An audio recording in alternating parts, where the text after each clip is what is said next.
You're listening to theoutdoorstation.co.uk. And welcome to another Podzine, dated Monday the 21st of April 2008. It's a podcast. It's a magazine. No, it's a Podzine.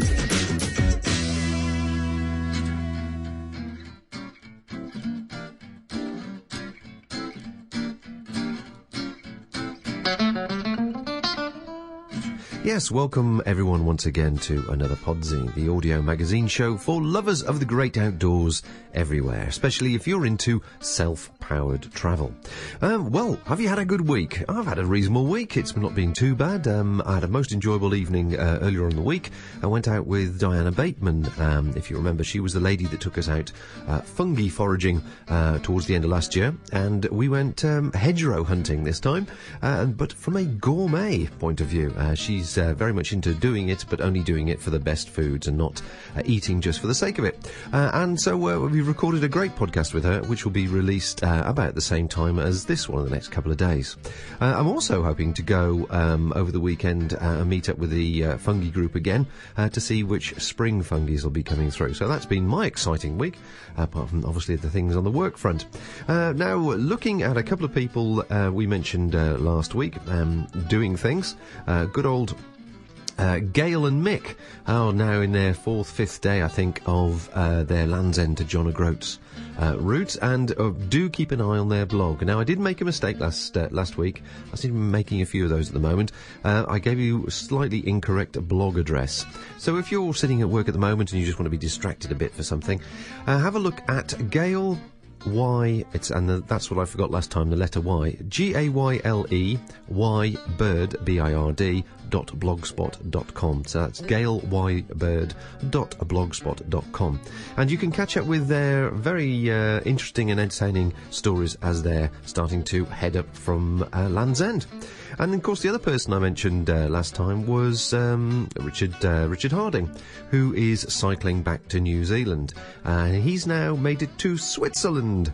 What's he got now? Day 17. I noticed just quickly looking at his blog at the moment, and again it makes for some interesting escapism and interesting reading. So if you can, drop these guys a line just to say that you're reading their blogs and so on. I'm sure it'll be inspiring to them. Anyway, so what have we got on the show? Well, we got a bit of a mixed bag once again. Andy Hull is talking to Tim Rose from Roseheath College in Nantwich about the first diploma in adventure sports, which might be interesting for people who are considering changing their career path this year, perhaps. And I also speak to Lisa Lisa Macaulay, I beg your pardon, Lisa Macaulay, who is the Tick Awareness Campaign Manager. I think it's about time we had a reminder of these lovely little beasties. Sadly, I've been on the receiving end of tick bites, and anything I can do to reduce it, stop it happening to myself and anybody else, I shall gladly pass the information on. So, there's a nice chat with Lisa. But first, let us have a word with Lorraine Alexander. Now, Lorraine works for Lowepro. She's the brand manager of Lowepro bags, and photographers and outdoors people will recognise the name straight away because they are the Rolls-Royce of bags for obviously protecting your camera gear and taking out that plus whatever else you need to take out with you while you go and take various pictures and so on. So I caught up with her at the Focus show, the camera show earlier on in the year, and asked about some of the new products that were coming through. And in particular, she pointed me to one of the Fast Pack range. But anyway, I'll let Lorraine tell you all about it. Well, for 2008, we've got 3 key bags here that I think would be of interest to walkers, people who are interested in photography. I've got the Slingshot, which is a series of 3 bags, but the one I'm going to show you is the Slingshot 200. We've got the Fast Pack, which is a new range launched at the beginning of February this year, and also Primus, the world's first recycled camera bag, which I think would appeal to a lot of people. Lovely. Okay, well, let's start with the Slingshot then. Okay. Tell me about this. Now, this is more sort of a day walker's bag, isn't it? It's that sort of size. Yes. It's that sort of size, and it's great for people who've got not a huge amount of gear, but they're interested in photography and they want to be able to be on the move, keep going, work out of the bag, because it's designed so that you don't have to take it off once you're wearing it. So once you put your gear in and it's all set up, that's it. You're on your move and you can go, and literally you just point and shoot and put it back in the bag and swing it back round behind your back. Okay, so to explain that to people then, it's a single harness system, so it's just one harness that's going across your chest, and so that enables you then to sling the bag from your left side right round to the front of you, and you can access the bag from the side as opposed to from the top, correct? Well, absolutely. Basically what you've got, as you said, a one strap system, so it slings over your body and you put it over your head on the left side of your body, but with this one you would sling it all the way around to the front, and there's a quick access lid which you'd unzip and gives you entry into the bag, which basically, if you've got your camera facing you with the lens down, you'd be able to grab your camera out, point and shoot, pop it back in and sling it straight back round. So it just gives you real quick, easy access to capturing that moment. Okay, so let's just have a look in the actual camera compartment section of the bag, and you can just explain to me some of the features in there, as well as obviously how big it is. Just right, well, what you've got the top inside is basically the compartment inside. You'd get a fairly decent sized camera, so you could be looking at, say, a 400D Canon camera, for example, and you'd get a short compact zoom lens attached to that. But then you've also got room for additional lenses. All the dividers that come into the bag, they've all got Velcro strips on them, so the whole thing can be removed and configured to suit your equipment. It's also got what we call designed for digital features, so you've got a pocket in there that actually has storage for memory cards, and you've also got a microfiber cleaning cloth as well, which will protect your LCD screen and you can use to clean the screen as well. Okay, so if I can just interrupt you there. So as we're looking at the bag at the moment, it's lying on its back. The whole side of it opens out all the way around the bag virtually, which allows you easy access for packing the bag. But actually, when it slings round your shoulder and it's in use, only half of that lid is able to be opened, which means you can have direct access to the cards, which are in a separate card slot, and straight down into the camera, and nothing's going to fall out, which is a nice feature there. Nothing's going to fall out, because once you've zipped it all up after you've loaded all your equipment in, you've got what we call 2 security clips. So you'd always have to make sure those clips are closed, and it means when you unzip the bag, the zips won't go any further. That's your stopping point, and it means you've just got that short part of the bag that's open, so you can get to your equipment, so everything's completely safe. Okay, so that's the camera section, which is probably two-thirds of the bag. Yeah. The top section of the bag is obviously just a small amount of space there for other items. Yeah, you've got a small storage compartment at the top end of the bag, which you could use to pop some sandwiches in, for example, always essential when you're out for the day. You've also got a small pocket just below that one, which you could use to carry spare battery, charger, for example. So that gives you some additional storage. We've also got what we call slip lock loops, which basically are 2 bands that are on the top pocket and the middle pocket. So, for example, water bottle holder. Within the Lowepro range, we have what we call slip lock accessories, whether that be a pouch or a water bottle holder or a lens case. But it's a Velcro system, so you just slide them through the loop and they attach on. Lovely, okay. And that comes in how many different sizes? It comes in 3 sizes. We've got a 100, 200 and 300, and the 300 being the largest for pro equipment, and it will take a 70 to 300mm lens. And roughly the price point of them? Price point you're looking at, well, this particular one, the 200 is 89, so starting at about 69 going up to about 109. Lovely. Okay, so let's put the Slingshot 200 to one side. And move round to the Fast Pack 200. Now, is this part of a range as well? This is part of a range, a new range that we launched at the beginning of February. It comes in 4 sizes, so you've got the Fast Pack 100, 200, 250 and 350. The 250 and the 350 take laptops, so you'd be looking at a 15.4 inch in the 250 and a 17 inch in the 350. Okay. But in the size that I'm going to show you, which is the 200, it's split into 2 parts, and they're all split into 2 parts until you get to the 2 larger ones, which take the laptop. Sure. So what you've got in the base of the bag is your camera compartment. In the top half of the bag is what we call a day pack. Just to give you a feel for the interior of the bag, the camera compartment, as I say, is based to the bottom of the bag. Now, this side access, as it were, wrapping round the bag. This is new for 2008, isn't it? It's moved away from the traditional single zip and the top of the bag folding over. Yes. I mean, we're always looking at different ways, and we're thinking about different users, because, you know, people who are out walking, they're looking for something different. They're looking for things to be easy, simple to use. Somebody who's got a lot of equipment will probably need a more traditional backpack because they need the whole bag to take camera equipment. But if you need a day pack, your camera compartment needs to be operating in a slightly different way. Sure. So in the bottom compartment, what you've got here, again, with all of the Lowepro bags, they're fully customisable. So the dividers, again, with the Velcro strips on, can be all removed completely.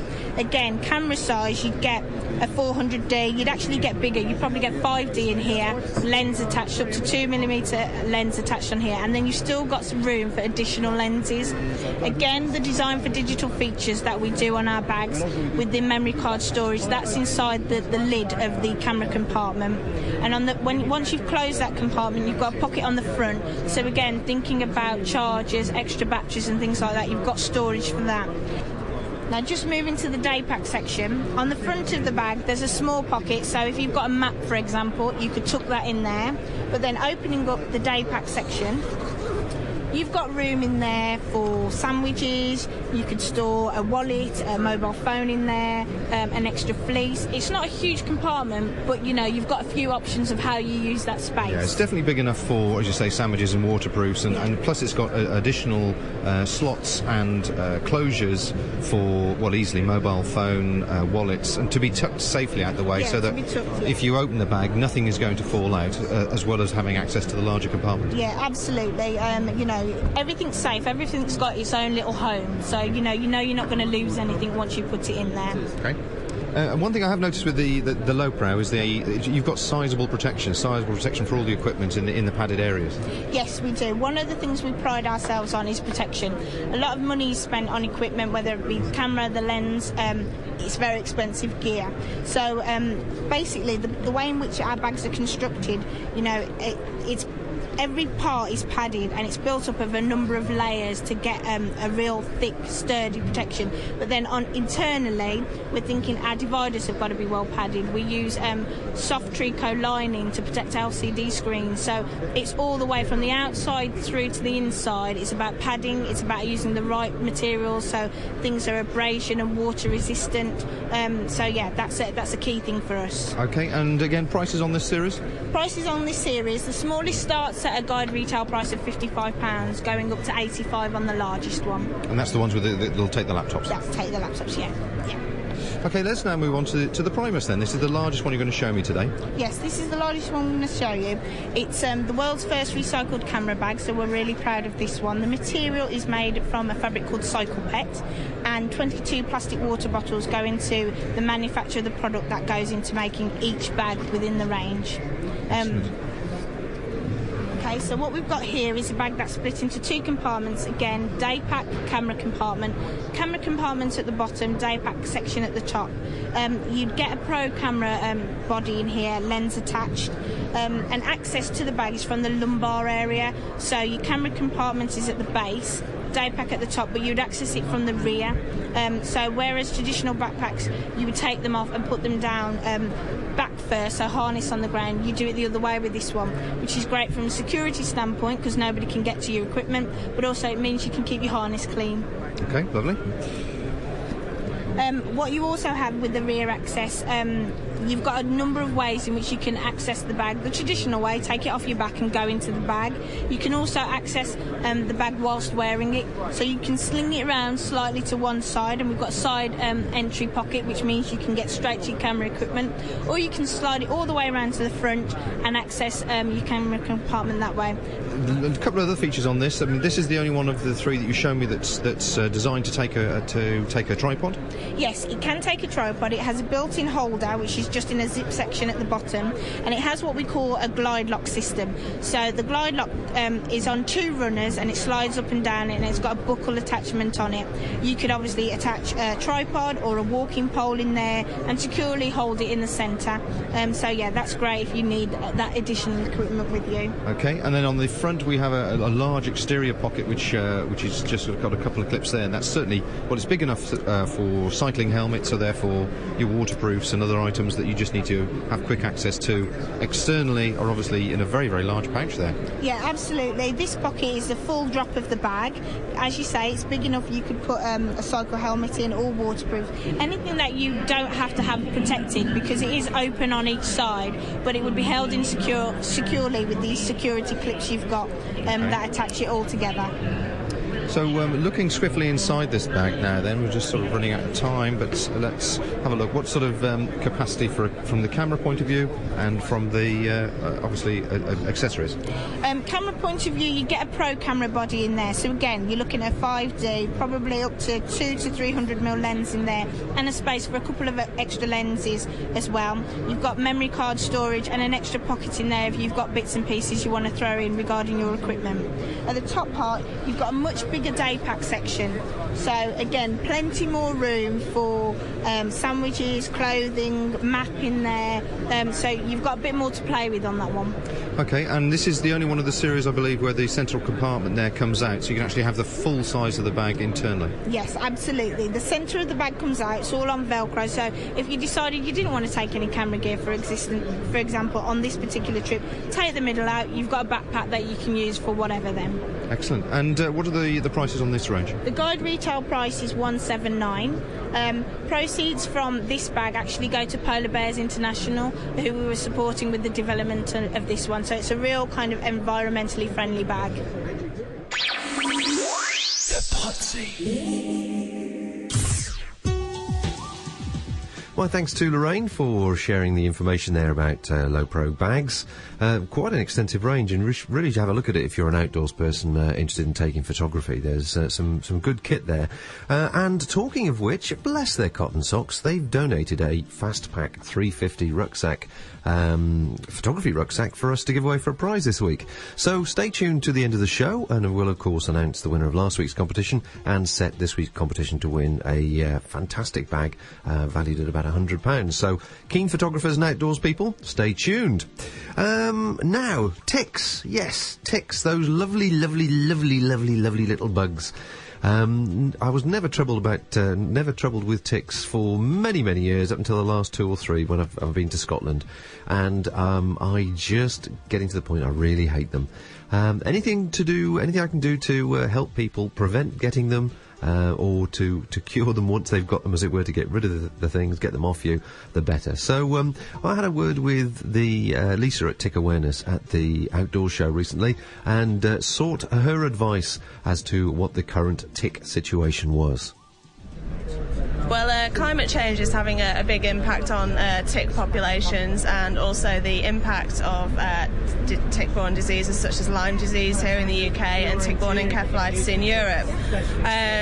Higher temperatures and humidity across Central and Eastern Europe providing perfect conditions for ticks to thrive in. The number of cases of Lyme disease here in the UK has increased quite significantly. It trebled to 768 individual cases in 2006, and Scotland alone has seen a tenfold increase in numbers over the last decade, with 177 cases reported in 2006. Certainly from my own experience in Scotland, there just seem to be more and more, I've been susceptible to more and more tick bites over the last 2 or 3 years. How long does it take for this information to filter through to you to be able to use it like this? We pick up on health reports, national health reports, such as the information that the Health Protection Agency here in the UK issue, Health Protection Scotland, and we also monitor things like the World Health Organisation to just see if there are any trends and stuff, but there are. And, you know, the number of cases of tick-borne encephalitis, for example, that's risen 30% in Europe to 13,000. It was just 10,000 a couple of years ago, but 13,000 cases required hospital treatment last year. So quite a significant increase, and, you know, lots of the fingers are pointing to climate change really as providing those conditions for ticks. How are you finding people are reacting to you and your presence at the outdoor show like this, in the sense that are they surprised that it is becoming such a problem? Some are, but it's amazing the number of people that actually go out and have had tick experiences themselves.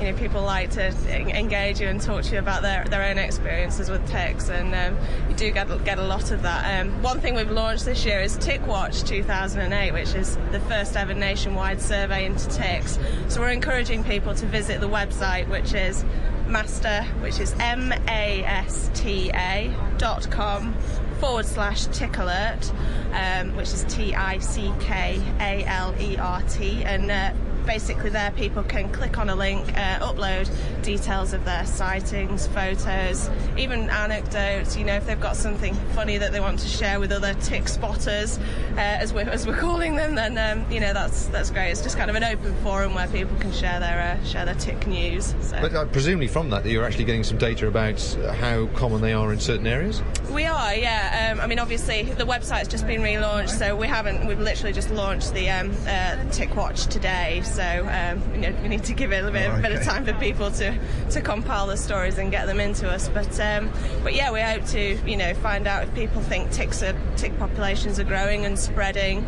if they've had experiences with ticks on holiday in Europe. Just that kind of thing, really, and plus anecdotes, because they're always funny. And have you had a tick experience yourself? I haven't, no. I'm well versed in tick removal and preventative measures, but no, I've never actually had a tick attached to myself, so quite lucky. Maybe it's bad blood. Well, I wonder if have the scientific people told you at all whether they're like a lot of sort of insect-borne diseases, whether insects are becoming actually more aggressive or they're more rigorous in the way they actually attach themselves to you? Because I've seen to find not only the ticks being greater in number, but actually they're quite aggressive, if you like, in the sense that you can't get them off the clothing as easily as before. Have you noticed any difference in that? They're not really becoming more aggressive. There isn't data to suggest that ticks are becoming more aggressive in terms of how they attach to you. A tick needs to feed on blood, basically, to progress from one stage of its life cycle to another. So, they smell when a mammal is coming, and then they get themselves ready and they latch on when that mammal brushes past, be that a person, a dog, a sheep or a deer or whatever. And then when they've had their feed and their abdomen has filled up with blood, they just kind of drop off back into the shrubbery, etc. And then when it's time to move on to the next stage of their life cycle, they seek out another human, a mammal host. Right, okay. And so what should people do then if they think they've caught a tick when they're going rambling or doing their country activity? Well, it's often quite difficult to know that you've actually been bitten by a tick because they inject an anaesthetic at the site of the bite, so the victim doesn't actually feel it. So one of the big preventative measures that we encourage people to do is conduct a tick check at least every evening before they go to bed. Ticks prefer warm, dark, moist places, creases, groin areas, back of the knee, places like that where you might not necessarily, think to look. So it's really important to look for them and remove any found as soon as possible. The advice we give on tick removal is to use a pair of fine-tipped tweezers. Grasp the tick as close to the skin as possible and pull it out in a straight motion, no jerking, no twisting, and be sure to get the head out, because if the head stays in, that can just complicate infection. So it's good to get that out, and obviously just maybe dab it with a bit of antiseptic. That's a sensible precaution as well. If that person then goes on to develop, say, cold and flu-like symptoms and goes to their doctor, then they really should point out to their GP or nurse or whoever they're seeing that they have been out and about in the countryside and that they have been bitten by a tick, so therefore, the necessary diagnosis. Worthwhile checking for that. Yes, yeah. Absolutely. Looking across Europe generally, is there any particular area that's more susceptible than others? Countries in the Baltic states, Latvia, Lithuania, Estonia, tick-borne encephalitis is a real problem there. It's also very, very prevalent in the Czech Republic, Slovakia, Slovenia, places that are really popular with outdoor adventure travellers, but also in Austria, parts of Germany. And it's also been identified, although, one-off cases, but also in kind of parts of France, Italy and Greece, where previously the disease had never been a problem before. It's actually endemic in 27 countries in Europe now, tick-borne encephalitis. That's an increase, isn't it? It certainly is. In fact, it was just 16 countries back in 2006, so that's 11 more countries. And whether that's down to climate change, well, I think so. And of course, what about Lyme disease? Because this is all linked to that as well, isn't it? Well, Lyme disease is a problem in Europe, but here in the UK, Lyme disease is a problem up in the Scottish Highlands, the North Yorkshire Moors, Thetford Forest, parts of Wiltshire, Berkshire, the South Downs in the UK. So when people are out and about walking in the countryside or taking part in other outdoor activities like camping, for instance, the key thing is really just to check every evening, have any ticks attach themselves to you, and just remove them as soon as possible. You can also use an insect repellent that's effective against ticks.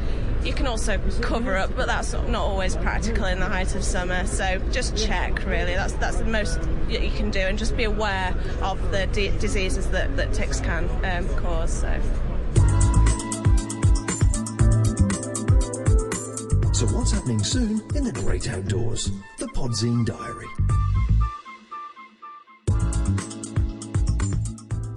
Well, let's have a look over on the Outdoor Station diary page, what's on diary, and see what's going on. Obviously, as April starts to move into May, things are picking up on the social front, and I've been adding a few more events to the diary list for people to use for reference. Now, next weekend is the Outdoors Magic Social, which is in Bedgellet. That's Outdoors Magic is a forum site for outdoors people, predominantly walkers, and they have organised themselves a little social. They do it all the way through the year in different places, and I think that's going to be quite a popular one. So if you feel like a weekend away in the Snowdonia area, it's a lovely spot as well. It's a great campsite. Have a look in Bedgellet, and the link to that thread is actually on the diary page. Of course, the 24th of April shouldn't be forgotten as the 75th anniversary of the Kinder Scout Trespass. Just to remember your rights and freedom and so on that we were talking about last week. Then the Ashford in the Water in Derbyshire is the Backpackers Club AGM, and there's a small little show going on there as well for gear and lightweight gear and so on. So a lot of people I know will be heading up for that, so I look forward to meeting you there. So that's the 26th, 27th of April in Derbyshire. Moving into May, a couple of things I've picked up here and added to the diary page, some of which are free, some of which aren't. Now, on the 1st of May to the 5th of May, there's the Wild Heart Gathering. I've just recently heard about this. In the heart of the Sussex countryside over the May 1st to the 5th of May weekend, there's a gathering of some of the most inspiring, passionate and committed pioneers of the wild, bringing together bushcraft, outdoor pursuits, conservation, sustainable land use, deep ecology, nature awareness, rites of passage, fostering an inclusive approach, whilst recognising the depth inherent in working with nature. Now, doesn't that sound interesting? Tickets are £65 for 5 days, so it's a 5-day event, £25 for youth and under 4s free. And there are family tickets and concessions available. The website is wildheartgathering.com. That's wildheartgathering.com. And as I say, there's a link to that from the diary page on the Outdoor Station. But I thought that would be interesting. I'm very interested in seeing that one if I could. Then you got the walking festivals kicking off in big style, North Devon and Exmoor Walking Festival. Then there's also some wild food festival as part of that on the 4th of May. Now, there was somebody who contacted me a few times the last couple of weeks about these hedgerow foraging and so on, where they can go to find more information, because it's not sort of commonly advertised. Well, this is a speciality walk led by Phil Gray of Wilderness Ways. It's a 5.5-mile walk down woodland paths and hedgerows to discover the origins and use of a British flora and fauna in both cooking and medicine. Again, I think that'd be really interesting. So that's on the 4th of May, and you can pick up the information from wildernessways.co.uk or walkingnorthdevon.co.uk. The Caithness and Sutherland Walking Festival, that's obviously on the northwest coast of Scotland, and coincidentally I shall be there around that time, so I hope to be bumping into people up there and perhaps catching some podcasts of information from them, what it's like to be walking up there. Now, the 2nd to the 5th of May is the Open Canoe Association, the annual rally. Again, this isn't a free thing, it's a ticket only, but the 2008 rally is being held in the fantastic surroundings of Lake Windermere. Set on the quiet western shore of the lake, the YMCA Lakeside will provide us with all the facilities we need for a great weekend. Camping is right on shore with easy launching to the lake, and I understand from the people who do the Open Canoe Association, it's very, very sociable, great fun, learn a lot, and and share a lot of information, lots of tips and a lot of gear and that sort of thing, I guess. Adult members are £60, non-members are £75, but that includes all the camping trips and coaching and all the various bits and bobs and meals from Saturday morning, plus a ceilidh. Blimey, very big social. So if you're into open canoe, or you're interested in finding more about open canoe, then make sure you have a look at that one. Locally to me, we've got the Upton Folk Festival, which is just basically a good knees up and get the diddlers out and a few pints of real ale on the 2nd to the 5th of May at Upton on 7 here in Worcestershire. And then you're into much more exotic things like windsurfing, a National Windsurfing Week, 3rd to the 5th of May, International Beach Kite Festival, 4th, 5th of May, Isle of Wight walking, and the Welsh National Open Surfing Championships, the English Surfing Championships, 5th to the 7th of May. Yes, there's plenty of stuff happening going into May. So if you get bored, or you're a little bit confused over what to do one weekend, have a look at the Outdoor Station, look at the diary page, and hopefully that'll give you some inspiration.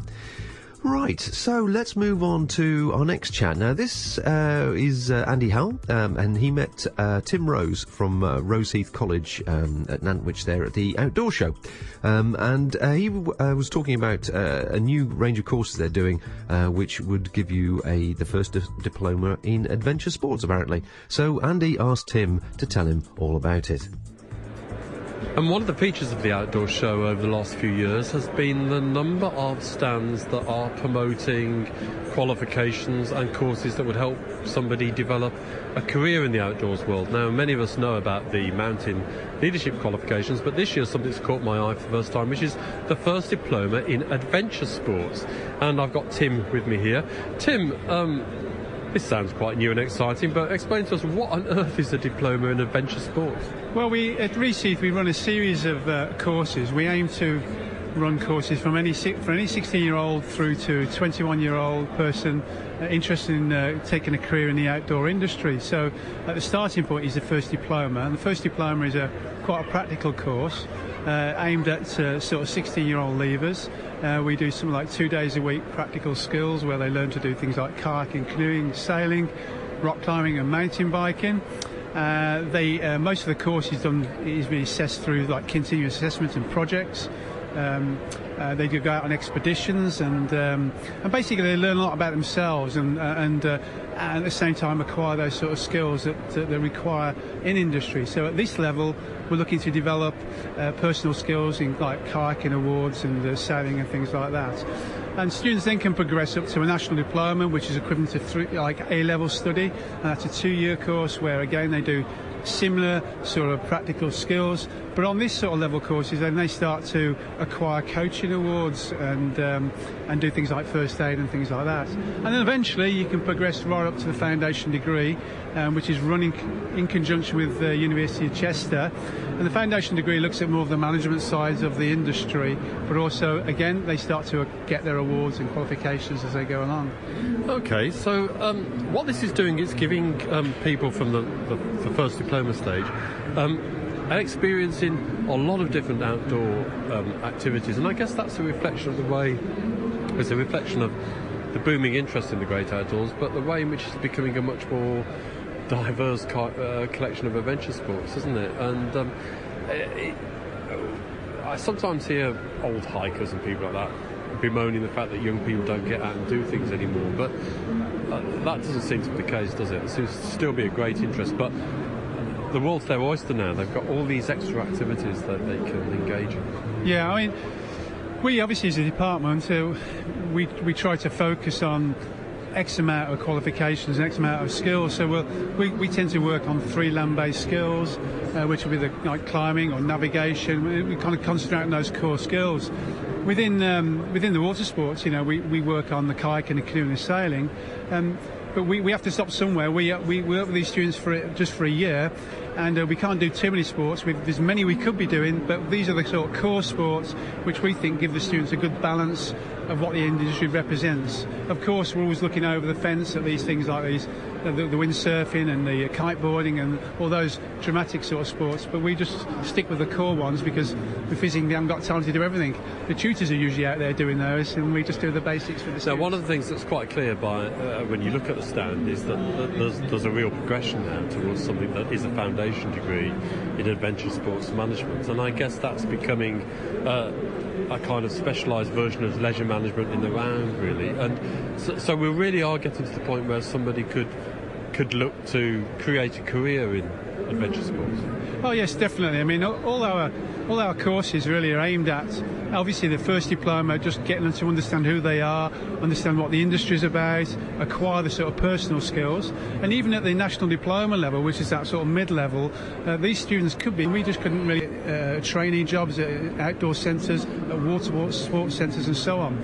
Generally, the foundation degree students, they would have already been doing some of this stuff in the past, and now they're actually certainly looking to get into industry, working perhaps initially as an instructor, but they've got all that sort of background knowledge associated with the industry, which looks at things like risk assessment, which looks at things like environmental impact and sustainability, and all that, and even aspects of management and marketing, which actually helps them to understand how business operate. So, we have quite a few of our foundation degree students going into working at centres, water sports centres, and even allied industries as well. So we see plenty of examples of that. And the industry is, is certainly expanding. And nowadays they want people who've got some sort of academic qualification behind them, not just the coaching awards, but also the knowledge behind the actual industry, how the industry operates, and the philosophies behind it. And that's very important. And when you wander around this show now, and increasingly over the last couple of years, you become very aware of how important the outdoors world has become to many local economies now, and it's quite clear that many of the local authorities in rural areas here are really targeting it. So my guess would be that there are going to be more and more opportunities in the future for people who've got that experience in not only leisure management but adventure sport management. Yeah, definitely. I mean, if we just look at the college that we represent, which is Reseath College, originally it was what we call land-based college, which was agriculture and horticulture. Well, obviously over the years they've realised that they have to diversify into new areas, and our adventure sports is one example of that. We have equine adventure sports now at Reseath, and things like the small animal care departments. And obviously, if you just look across in industry, look at agriculture, they're diversifying. They had to make changes to survive, and that's much the same. And increasingly, there's more and more opportunities related to the leisure side of the industry. For me, a good example of what happened back in the 2000 when we had foot and mouth, the whole of the countryside virtually closed down, and that had massive effect on the outdoor industry because we still use the land, and we just couldn't really operate during that period. So that just kind of brought home to me how much more important leisure was almost in the countryside than farming to a certain degree. So it was massive.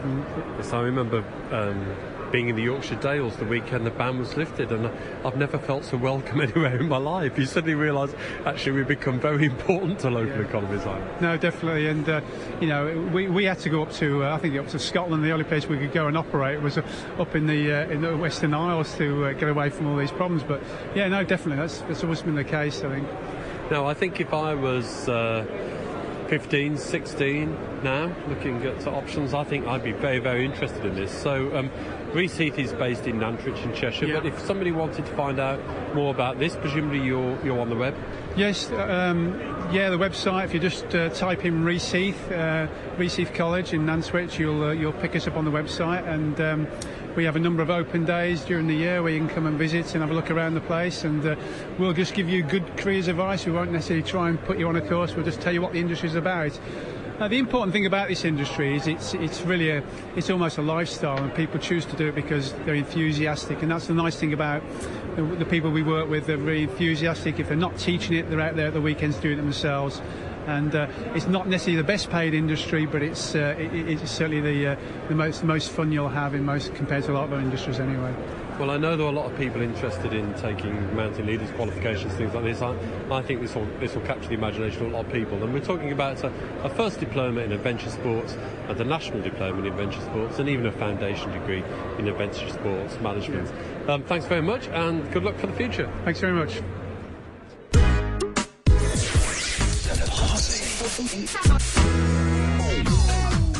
Well, an interesting show, I hope. And now, of course, we moved into the competition section. Last week, we had a Utopia 2 freestanding two-man tarp donated by Go-Lite tents, worth about £100. And the question for last week's competition was, on the Go-Lite website, which mountain do they mention that they estimate will not have any snow by 2015? And the answer is, of course, Kilimanjaro. Well, we've had quite a few entries for this, not unsurprisingly, because the Go-Lite tents and lightweight tarps and so on are very, very popular. And this is certainly the first of the 2008 series, which are now just landed in the country. So whoever gets this is going to be a happy bunny. Well, I'm wishing everybody good luck. It is a out-of-the-hat situation. All the names have been entered into the machine, and we just press the buttons and wait for the machine to tell us who the winner is this week.